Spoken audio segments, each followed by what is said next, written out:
Holy Gospel of our Lord Jesus Christ according to Mark. Glory to you, Lord Christ. Jesus and his disciples passed through Galilee.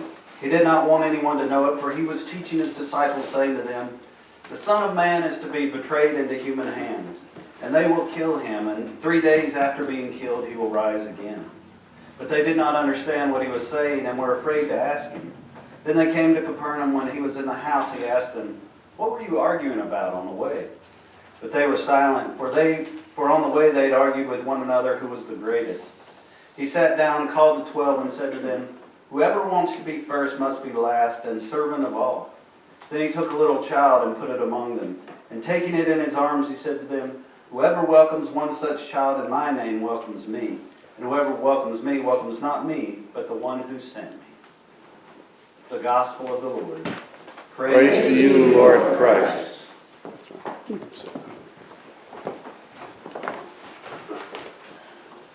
Please be seated.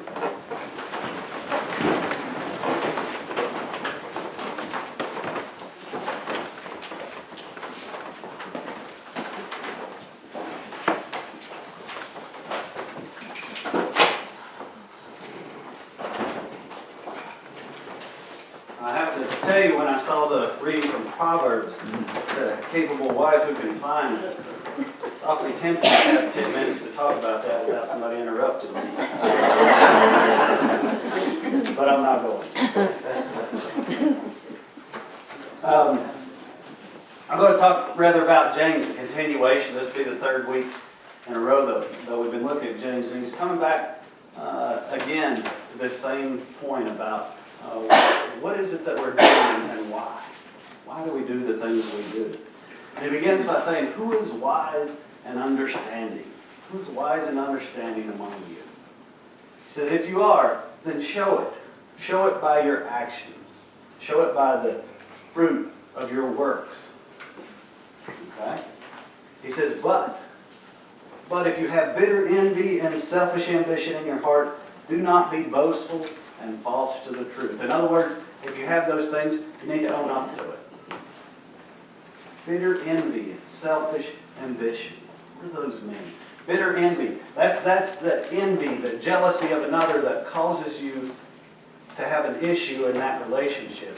Maybe it's a neighbor who you look at, or friend, coworker, whatever. You look at and you say, well, they got everything, right? They get all the lucky breaks. Look at all the good things that they have, and look what I have. That's not fair. It's not fair. That's a key phrase. If you find yourself saying, it's not fair, there's probably some bitter envy going on there.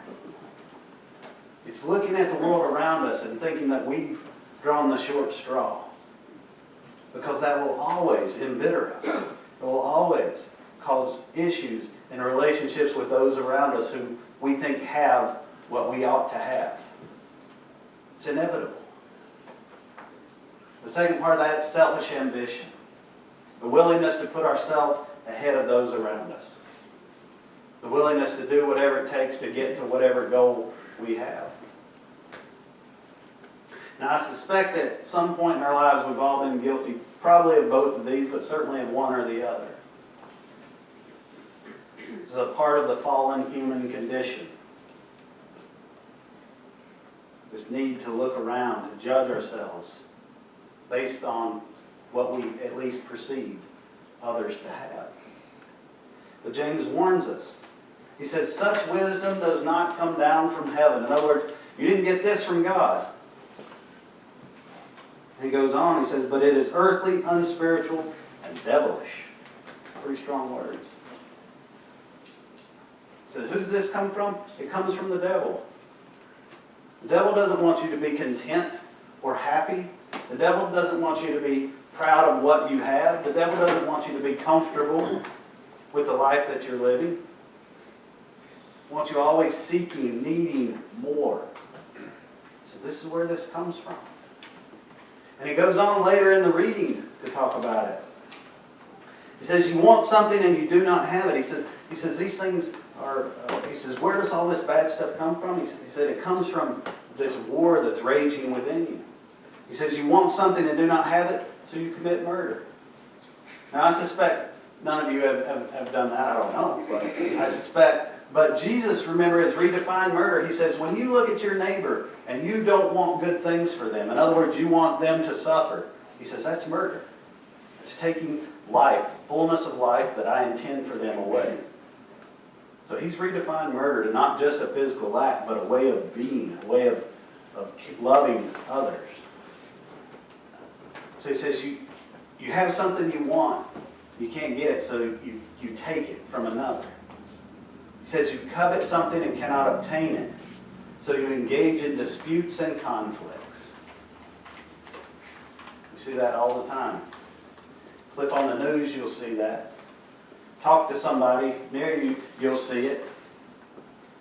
Whether it be power, that could be at your homeowners associating meeting, you see it, right? That could be at town hall, you see it. Don't think of this as something that just happens in Washington, D.C. This happens everywhere, in offices, in families, right? Who's in charge? Who gets to make this decision? Who's got the power? We see these disputes, these conflicts. He says that these come from this war that's raging in us. This desire between earthly and he said devilish things and that which God would call us to. He says there is an antidote. He says where there's selfish ambition, where there's envy, there'll be all kinds of disorder, right? We see that. There's disorder and wickedness. But he says, but the wisdom from above. So if we want to combat this, he said the wisdom from above is first pure and peaceable, gentle, willing to yield, full of mercy and good fruits, and without a trace of partiality or hypocrisy. It's a pretty tall word. He says, first, it is peaceable. What does that mean? It means that if you want to express good fruits, then you should be about peace. You should be trying to bring about peace in your own life and in the lives of those around you. It's peaceable. Peaceable. And he goes on to say it's willing to yield. What does that mean? Willing to yield. I think this is a huge one.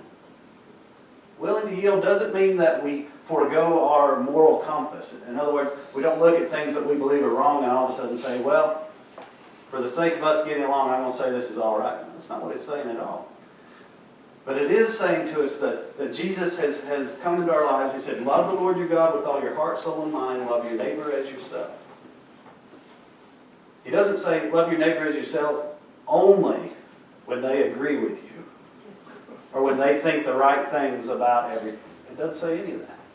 He says that relationship needs to have priority.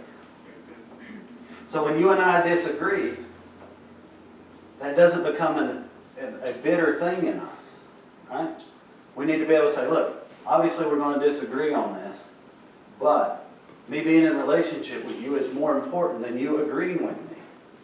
It's more important than me convincing you that I'm right. Think about that in our world today.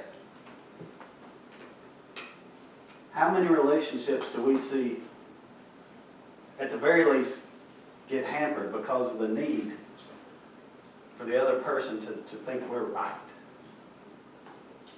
The need for one to convince the other one that they're wrong. James is reminding us it's the relationship that matters here. Yeah, there are a whole lot of right and wrongs in this world. But the first and foremost wrong that God has given us is to be in bad relationship with one another. He says you've got to be in right relationship with me and with each other. First and foremost. If you haven't accomplished that, you're wasting your time with the rest. That's what matters.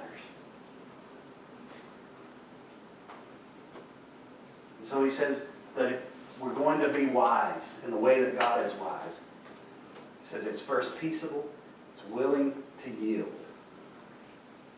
Willing to yield. Those are important points. He says it's full of mercy and good fruits. In other words, these relationships should be producing good things. If we're in a relationship with someone that's constantly causing problems, something is wrong. Now, it may be with us, it may be with the other person, it may be some of both, most likely. But something's wrong. He says, and our responsibility is to make sure that on our end, we're doing right. Now again, I've said it to you a million times. If you all of a sudden today become perfect, probably won't happen, but it might. It doesn't mean that all of your relationships are all of a sudden going to be perfect. Right? There is still brokenness in the world. So sometimes we are doing all we can do, and it's not working out, and that is what it is. We have to forgive. We have to move on. I don't necessarily mean move on from the person, but we can't get mired in the why isn't this working? Why is it? Well, sometimes stuff just doesn't work.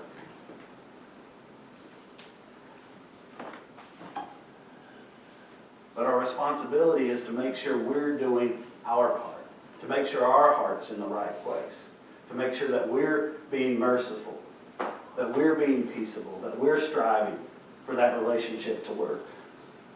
And he says, without trace of partiality or hypocrisy. We have to have integrity in our lives. We have to have integrity with what we say and what we do. We have to treat others equally based on who they are. And I'm not saying that someone who lies all the time, you should believe everything they say, right? That's not what this means. You say, well, I've got someone over here who I know is very trustworthy. I believe what they say. Somebody over here I know lies all the time. You don't believe those two people the same way. That's not what this means about partiality. You still have to have wisdom, but it means that you still do your best to love this person who lies all the time. Do your best to encourage this person who lies all the time. Do whatever it is that you feel they need in order to strengthen their relationship with God and with you. That's the partiality that we're talking about here. So the remedy lies in us, right? Us being the people that we're called to be.